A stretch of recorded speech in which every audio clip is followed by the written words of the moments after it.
செங்கல்பட்டு மாவட்டம் மாமல்லபுரம் அடுத்த நெம்மேலியில் 400 MLD கடல் நீரை குடிநீராக்கும் திட்டப்பணிகளை முதலமைச்சர் விஜய் ஆய்வு செய்தார். நெம்மேலியில் கடல் நீரை குடிநீராக்கும் திட்டத்தின் கீழ் ஏற்கனவே முதல் அலகில் 100 மில்லியன் லிட்டர் தண்ணீரும் இரண்டாவது அலகில் 150 மில்லியன் லிட்டர் தண்ணீரும் சென்னைக்கு அனுப்பப்பட்டு வருகிறது.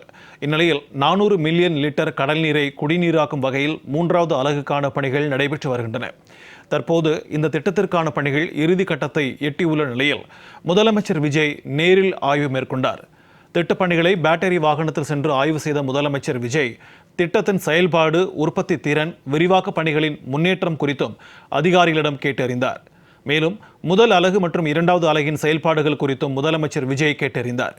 விரைவில் மூன்றாவது அலகில் உற்பத்தி தொடங்கும் பட்சத்தில் சென்னை மக்களுக்கு தடையில்லா குடிநீர் கிடைக்க வழிவகை ஏற்படும் என்றும் தெரிவிக்கப்பட்டுள்ளது.